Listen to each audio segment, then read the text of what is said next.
नमस्कार दोस्तों, स्वागत है आपका एक बार फिर से मेरे चैनल द बुद्धा ब्रेन में। दोस्तों, आज का जो शीर्षक है वह है राजकुमार सिद्धार्थ का संघ के प्रति संघर्ष। बात उस समय की है जब राजकुमार सिद्धार्थ को शाक्य संघ का सदस्य बने 8 वर्ष बीत चुके थे। वह संघ का बड़ा ही वफादार और दृढ़ सदस्य था। जितनी दिलचस्पी उसे निजी मामलों में थी, उतनी ही दिलचस्पी उसे संघ के मामलों में भी थी। उसकी सदस्यता के 8वें वर्ष में एक ऐसी घटना घटी जो सिद्धार्थ के परिवार के लिए दुर्घटना बन गई और उसके अपने लिए जीवन मरण का प्रश्न। इस दुखांत प्रकरण का आरंभ इस प्रकार हुआ। शाक्यों के राज्य से सटा हुआ कोलियों का राज्य था। रोहिणी नदी दोनों राज्यों की विभाजक रेखा थी। शाक्य और कोलीय दोनों ही रोहिणी नदी के पानी से अपने अपने खेत सींचते थे। हर फसल पर उनका आपस में विवाद होता था कि रोहिणी जल का पहले और कितना उपयोग कौन करेगा। यह विवाद कभी कभी झगड़ों में भी परिणत हो जाते और झगड़े लड़ाइयों में। जिस वर्ष सिद्धार्थ की आयु 28 वर्ष की हुई, उस वर्ष रोहिणी के पानी को लेकर शाक्यों के नौकरों में और कोलियों के नौकरों में बड़ा झगड़ा हो गया। दोनों पक्षों ने चोट खाई। जब शाक्यों और कोलियों को इसका पता लगा तो उन्होंने सोचा कि इस प्रश्न का युद्ध के द्वारा हमेशा के लिए निर्णय कर लिया जाए। शाक्यों के सेनापति ने कोलियों के विरुद्ध युद्ध छेड़ देने की बात पर विचार करने के लिए संघ का एक अधिवेशन बुलाया। संघ के सदस्यों को संबोधित करके सेनापति ने कहा, कोलियों ने हमारे लोगों पर आक्रमण किया है। हमारे लोगों को पीछे हट जाना पड़ा। कोलियों ने इससे पहले भी अनेक बार ऐसी आक्रामकता की है। हमने आज तक उन्हें सहन किया, लेकिन यह इसी प्रकार नहीं चल सकता। यह रुकना चाहिए और इसे रुकने का एक ही तरीका है कि कोलियों के विरुद्ध युद्ध की घोषणा कर दी जाए। जो विरोध करना चाहे वो बोले। सिद्धार्थ गौतम अपने स्थान पर खड़ा हुआ और बोला, मैं इस प्रस्ताव का विरोध करता हूँ। युद्ध से कभी किसी समस्या का हल नहीं होता। युद्ध छेड़ देने से हमारे उद्देश्य की पूर्ति नहीं होगी। इससे एक दूसरे युद्ध का बीजारोपण हो जाएगा। जो किसी की हत्या करता है उसे कोई दूसरा हत्या करने वाला मिल जाता है। जो किसी को लूटता है उसे कोई दूसरा लूटने वाला मिल जाता है। सिद्धार्थ गौतम ने अपनी बात जारी रखी। मुझे ऐसा लगता है कि शाक्यों को कोलियों के विरुद्ध युद्ध छेड़ देने में जल्दबाजी से काम नहीं लेना चाहिए।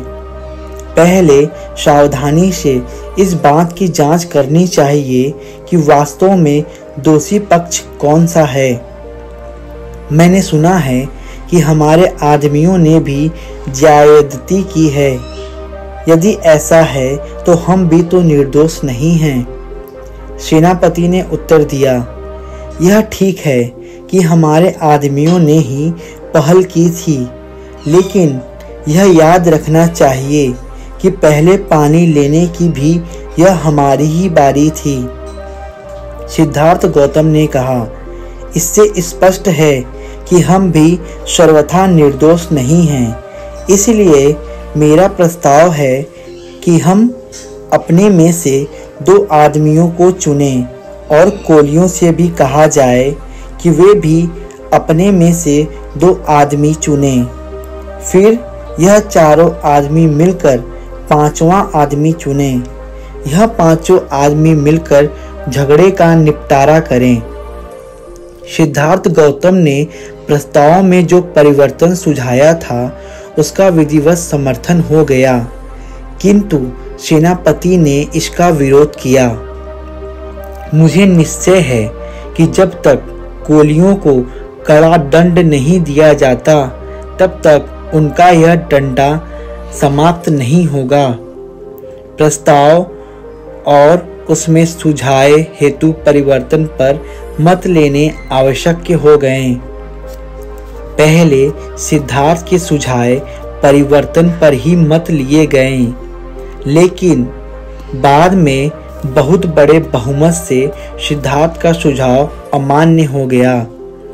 इसके बाद सेनापति ने स्वयं अपने प्रस्ताव पर मत मांगे। सिद्धार्थ गौतम ने फिर खड़े होकर विरोध किया। उसने कहा, मेरी प्रार्थना है कि संघ इस प्रस्ताव को स्वीकार न करे। शाक्य और कोलीय निकट संबंधी हैं। परस्पर एक दूसरे का नाश करने में बुद्धिमानी नहीं है। सेनापति ने सिद्धार्थ गौतम की स्थापना का सर्वथा विरोध किया। उसने इस बात पर जोर दिया कि युद्ध में क्षत्रियों के लिए कोई अपना पराया नहीं होता। राज्य के लिए उन्हें अपने सगे भाइयों से भी लड़ना ही चाहिए। ब्राह्मणों का धर्म है यज्ञ करना, क्षत्रियों का धर्म है युद्ध करना, वैश्यों का धर्म है व्यापार करना और शूद्रों का धर्म है सेवा करना। हर किसी को अपना अपना धर्म निभाने में ही पुण्य है, यही शास्त्रों की आज्ञा है। सिद्धार्थ का उत्तर था, धर्म तो इस बात के हृदयंगम करने में है कि वैर से वैर कभी शांत नहीं होता, यह केवल अवैर से ही शांत हो सकता है। सेनापति बेसब्र हो उठा, बोला, इस दार्शनिक शास्त्रार्थ में पढ़ना बेकार है। स्पष्ट बात यह है कि सिद्धार्थ को मेरा प्रस्ताव अमान्य है। हम संघ का मत लेकर इसका निश्चय करें कि संघ की क्या विचार हैं। तदनुसार सेनापति ने अपने प्रस्ताव पर लोगों के मत मांगे। बड़े भारी बहुमत से प्रस्ताव पास हो गया। दूसरे दिन सेनापति ने शाक्य संघ की दूसरी सभा बुलाई। इसका उद्देश्य था कि उसके अनिवार्य सैनिक भर्ती के प्रस्ताव पर विचार हो। जब संघ एकत्र हुआ, उसने प्रस्ताव किया कि उसे आज्ञा दी जाए कि वह 20 वर्ष और 50 वर्ष के बीच के प्रत्येक शाक्य के लिए कोलियों के विरुद्ध लड़ने के निमित्त सेना में भर्ती होना अनिवार्य होने की घोषणा कर दे। सभा में दोनों पक्ष उपस्थित थे। वे भी जिन्होंने संघ की पहली सभा में युद्ध घोषणा के पक्ष में मत दिया था और वे भी जिन्होंने इसके विरुद्ध मत दिया था। जिन्होंने इसके पक्ष में मत दिया था उनके लिए सेनापति का प्रस्ताव स्वीकार करने में कोई कठिनाई नहीं थी। यह उनके पूर्व निश्चय का स्वाभाविक परिणाम था। लेकिन जिस अल्पमत ने उक्त निर्णय के विरुद्ध मत दिया था, उसके सामने एक कठिनाई थी। उसकी समस्या थी बहुमत के आगे अपने सिर झुकाना अथवा नहीं झुकाना। अल्पमत का निश्चय था कि बहुमत के आगे सिर न झुकाया जाए। इसीलिए उन्होंने उस सभा में उपस्थित रहने का निर्णय किया था। दुर्भाग्य से किसी में यह साहस नहीं था कि यही बात खुलकर कह सके। कदाचित वे बहुमत का विरोध करने के परिणामों से परिचित थे। जब सिद्धार्थ ने देखा कि उसके समर्थन मौन हैं, तो वह उठ खड़ा हुआ और उसने संघ को संबोधित कर कहा, मित्रों, आप जो चाहे कर सकते हैं। आपके साथ बहुमत है, लेकिन मुझे खेद के साथ यह कहना पड़ता है कि मैं अनिवार्य सैनिक भर्ती का विरोध करूंगा। मैं आपकी सेना में सम्मिलित नहीं होऊंगा। मैं युद्ध में भाग नहीं लूंगा। सिद्धार्थ गौतम को उत्तर देते हुए सेनापति ने कहा, उस शपथ की याद करो जो तुमने संघ का सदस्य बनने समय ग्रहण की थी। यदि तुम अपने दिए गए वचनों में से किसी एक का भी पालन न करोगे तो तुम सार्वजनिक निंदा के भाजक बनोगे। सिद्धार्थ का उत्तर था, निसंदेह मैंने अपने तन मन धन से शाक्यों के हितों की रक्षा करने का वचन दिया है, लेकिन मैं नहीं समझता कि यह युद्ध शाक्यों के हित में है। शाक्यों के हित के मुकाबले में सार्वजनिक निंदा का मेरे लिए कोई मूल्य नहीं। सिद्धार्थ ने संघ को इस बात की याद दिलाई और सावधान किया कि कोलियों से निरंतर झगड़ते रहने के कारण शाक्य संघ बहुत कुछ कौशल नरेश को एक और ऐसा अवसर मिल जाएगा कि वह शाक्य संघ के स्वतंत्र को और भी अधिक घटा दे। सेनापति को क्रोध आ गया। वह बोला, तुम्हारा यह भाषण कौशल तुम्हारे किसी काम न आएगा। तुम्हें संघ के बहुमत के सामने सिर झुकाना होगा। शायद तुम्हें इस बात का बहुत भरोसा है कि कौशल नरेश की अनुमति के बिना संघ अपनी आज्ञा की अवहेलना करने वाले की फांसी या देश से निकल जाने की सजा नहीं दे सकता, और यदि इनमें से कोई भी एक दंड तुम्हें दिया जाए तो कौशल नरेश इसकी अनुमति नहीं देगा। लेकिन याद रखो, संघ तुम्हें दूसरे अनेक तरीकों से दंडित कर सकता है। संघ तुम्हारे परिवार के सामाजिक बहिष्कार का निर्णय कर सकता है और संघ तुम्हारे परिवार के खेतों को जब्त कर सकता है। इसके लिए संघ को कौशल नरेश की अनुमति की आवश्यकता नहीं। सिद्धार्थ ने समझ लिया, यदि उसने कोलियों के विरुद्ध युद्ध घोषणा करने के प्रस्ताव का विरोध जारी रखा तो उसके क्या क्या दुष्परिणाम हो सकते हैं।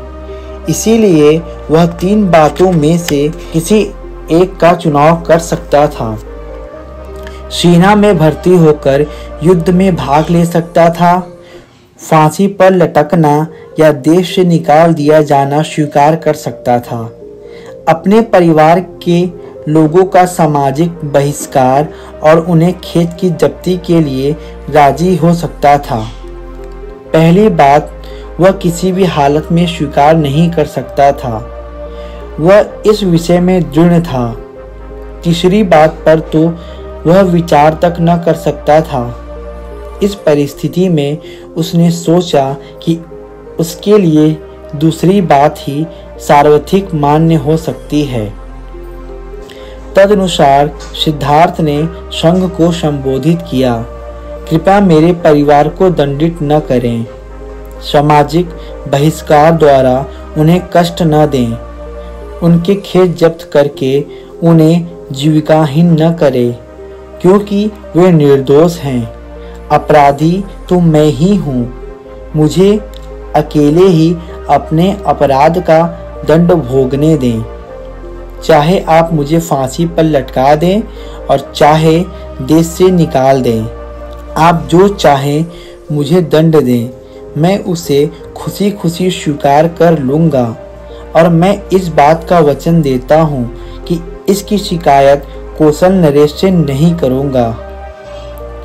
तो दोस्तों, यह थी कहानी राजकुमार सिद्धार्थ की संघ के प्रति युद्ध का विरोध करने की।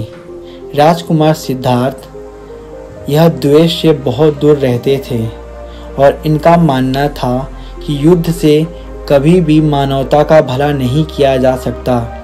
इसीलिए उन्होंने शाक्य संघ के खिलाफ अपना विरोध जारी रखा और युद्ध में न सम्मिलित होने का दृढ़ संकल्प लिया। आगे की कहानी को हम अपने नेक्स्ट एपिसोड में देखेंगे। तब तक के लिए हमारे साथ बने रहें।